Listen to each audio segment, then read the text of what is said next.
मित्रांनो, जर तुम्ही पीक विमा भरलेला असेल तर तुम्हाला पीक पाहणी लावणं खूप महत्वाचं आहे. जर तुम्ही पीक पाहणी केली नाही तर तुम्हाला कुठल्याही प्रकारचा लाभ होणार नाही. मित्रांनो, प्ले स्टोर ओपन करायचंय, पीक पाहणी असं नाव सर्च करायचंय. तुमच्या समोर अशा प्रकारे पहिलं ओपन होईल ऍप पीक पाहणी, ई पीक पाहणी DCS हे ऍपला इन्स्टॉल करून घ्यायचे.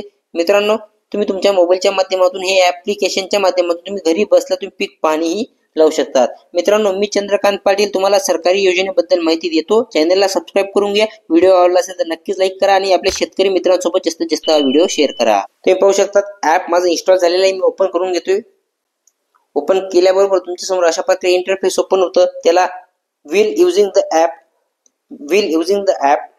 द्यायची. मित्रांनो, त्याला डाव्या साईडला स्क्रॉल केल्यानंतर तुम्हाला अशा प्रकारे दिसून येतं महसूल विभाग निवडा. तर तुमचा जोही विभाग असेल, तसा माझा नाशिक विभाग निवडलेला आहे आणि या बाणवरती क्लिक केलेलं आहे. मित्रांनो, शेतकरी म्हणून लॉग इन करा या टॅबवरती क्लिक करायचं आहे. आता तुमचा शेतकरीचा मोबाईल नंबर इथं प्रविष्ट करायचा आहे. मोबाईल नंबर टाकल्यानंतर पुढे जा या टॅबवरती क्लिक करायचं आहे. पुढे जा या टॅबवरती क्लिक केल्यानंतर जर तुम्ही या पहिले ऍप्लिकेशनच्या माध्यमातून ई पाहणी केलेली असेल तर तुमचं जी डिटेल राहणार आहे, तुमची जी माहिती राहणार आहे ती ऑटोमॅटिकली ऍप्लिकेशन ही घेणार आहे. मित्रांनो, तुम्हाला खातेधारकाचे नाव वरती निवडा या टॅबवरती क्लिक केल्यानंतर तुम्हाला तुमच्या मोबाईलमध्ये जेवढे खातेदार असतील ते नाव दिसतील. पण समजा जर तुम्ही या अगोदर कधी ही पीक पाहणी केलेली नाहीये तर तुम्हाला इथे नवीन खातेदार नोंदणी करा या टॅबवरती क्लिक करायचं आहे. क्लिक केल्यावरती तुम्हाला तुमचा जो विभाग आहे तो निवडलेला आहे. तुम्हाला जिल्हा निवडायचा आहे, तालुका निवडायचा आहे, गाव निवडायचं आहे. निवडल्यानंतर तुम्हाला या टॅबवरती क्लिक करायचं आहे. पाहू शकतात मी केलेले आहे. आता तुम्हाला इथे तुमचे पहिले नाव, मधले नाव, आडनाव, खाता क्रमांक किंवा गट नंबर कुठलाही एक नाव टाकून, एक नंबर टाकून तुम्ही तुमच्या खातेधारकाचं नाव शोधू शकता. इथं 5 नावपैकी तुम्ही करू शकता. आता मी इथं माझं एक नाव टाकतो आणि शोधा या टॅबवरती क्लिक करतो.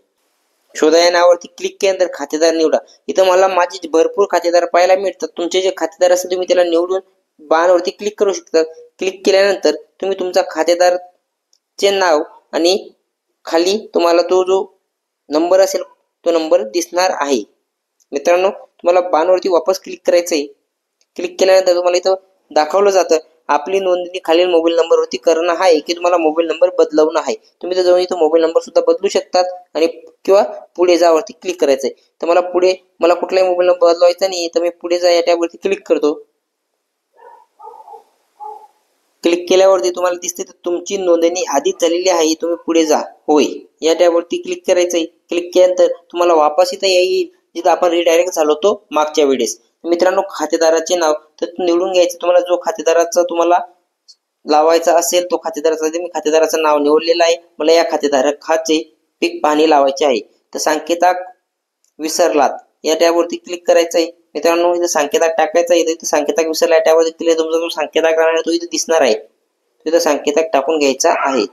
टाकल्यानंतर तुम्हाला इथं या बाणवरती क्लिक करायचं आहे. बाणवरती क्लिक केल्यानंतर तुमच्यासमोर अशा प्रकारे ऍपचं इंटरफेस ओपन होतं.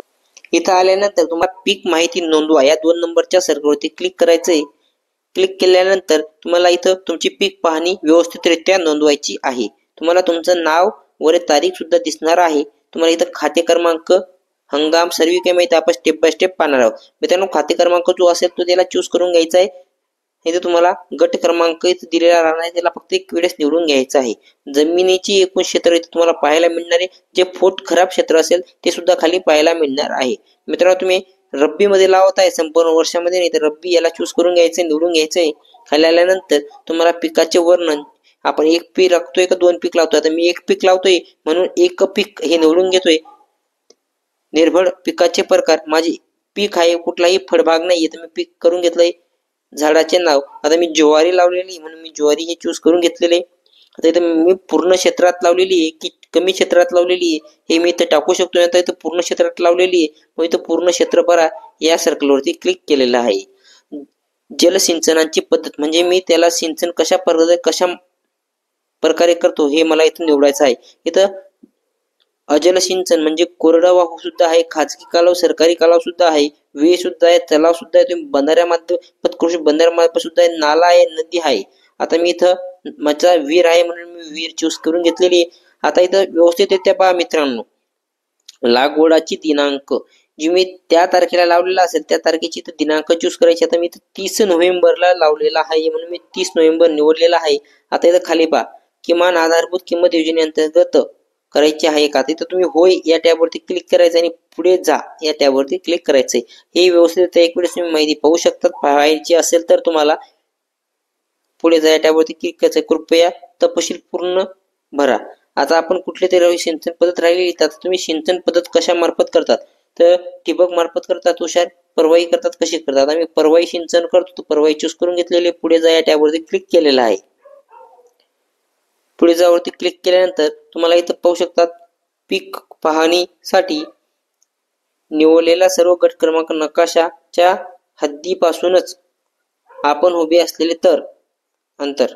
मित्रांनो, आता मला तुम्हाला इथं पाहू शकतात माझं हे क्षेत्र इथं पाहायला मिळतंय. हे जे आहेच याच्यातच मी असायला पाहिजे, तर मी किती अंतरावर आहे त्या क्षेत्रापासून तुम्ही पाहू शकता. या साईडला येऊ शकतात.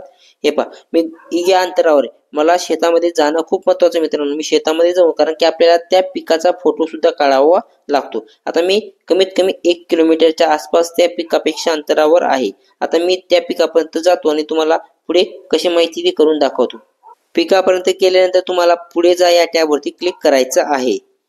मित्रांनो, हे पाहिलं GPS अचूकता व गटापासूनचे अंतर अवघे करण्यासाठी बटन दाबा. मित्रांनो, ठीक आहे, या टॅबवरती क्लिक करायचं आहे. मित्रांनो, तुम्ही पाहू शकता पहिले मला इथं अंतर दाखवत होतं 1 किलोमीटर पेक्षा जास्त. आता मला कुठलंही अंतर दाखवत नाही, 0 मीटर दाखवतोय. आणि मी इथं माझा जो नक्षा आहे तो छोटासा आहे, तो जो हे आहे मित्रांनो, तो ऐकन ते सुद्धा माझ्या मी जसं चालत आहे तसं ते सुद्धा चालत आहे. मित्रांनो, जर तुमचं येत नसेल तर अध्ययन करा या टॅबवरती क्लिक करायचंय. पुन्हा पुन्हा ते तुम्हाला ऑटोमॅटिक रिफ्रेश होत असतं. रिफ्रेश झाल्यानंतर ते येत असतं. पुढे जा या टॅबवरती क्लिक करायचंय. क्लिक केल्यानंतर तुम्हाला शेतीचे त्या पिकाचे 2 फोटो घ्यायचे आहेत. मित्रांनो, तुम्ही पाहू शकता मी दोघेही फोटो घेतलेले आहे. इथं तुम्हाला GPS अचूकता दाखवायला सगळी माहिती दाखवायला मिळेल. आता तुम्हाला या बाणवरती क्लिक करायचं आहे. क्लिक केल्यानंतर मी घेतलेले फोटो तुम्हाला खाली पाहायला मिळते. इथं सर्व काही डिटेल तुम्हाला पाहायला मिळते. खाली आल्यावर तुम्हाला इथं वरील प्रमाणे पिकाची माहिती योग्य अचूक असल्यास मी घोषित करतो. या टॅबवरती क्लिक पुढे जा या टॅबवरती करायचं आहे. थोडा वेळ लागू शकतो मित्रांनो, आपल्या चॅनलवरती अशा सरकारी योजनेबद्दल माहिती मिळते. चॅनलला सबस्क्राईब करायला अजिबात विसरू नका. पिकाची माहिती साठवली ठीक आहे. मित्रांनो, आता क्लिक केल्यानंतर तुम्ही इथं तुमची जी तुम्ही आता चालूच लावलेली आहे ते मला पीक पाहायला मिळते. तर तुम्ही याला 48 तासात मित्रांनो 48 तासात तुम्ही याला दुरुस्ती किंवा इथून तुम्ही याला डिलीट सुद्धा करू शकतात, काही तुम्हाला बदल वाटला असेल तर. आता मी वापस मागे येतो होम पेजवरती आल्यानंतर तुम्हाला दाखवतो. आता इथं तुम्ही बांधावरची जी झाडं असतात त्याची सुद्धा इथून नोंदणी करू शकतात. आता इथं बांधावरची झाडाची नोंदणी तारीख येते. इथं तुम्हाला खाते क्रमांक, गट क्रमांक आणि कुठलं झाड तुम्ही लावलेलं आहे. आता इथं मी बांबू लावलेला आहे. बांबू झाडाची संख्या 1, 2 किती झाडं आहेत त्या झाडांचे फोटो इथून घ्यावे लागतात. वापस मला पीक माहिती मिळवा माहिती क्लिक केल्यावरती आता तुम्ही इथं जर तुमचं गावाची यादी तुम्हाला इथं पाहायला मिळते. मित्रांनो, तुम्हाला इथं ग्रीन टिक मार्क करून येते. ग्रीन पट्टा येतो ज्याने पीक पाणी केलेली असेल त्याचा. तुम्ही ते डोळ्यावरती क्लिक करून तुम्ही सर्व काही माहिती सुद्धा पाहू शकता. पिकाची पाहणी, खाते क्रमांक, गट क्रमांक, खरीप होता कुठला होता, सर्व काही माहिती इथं पाहू शकता. त्या डोळ्याच्या आयकॉनवरती क्लिक करून तुम्ही तुमचं नाव या यादीमध्ये पाहू शकता. यादीमध्ये नाव आले म्हणजे तुम्ही समजून घ्या तुमचं पीक पाहणी सक्सेसफुलरित्या पूर्ण झालेली आहे. मित्रांनो, या व्हिडिओमध्ये एवढंच.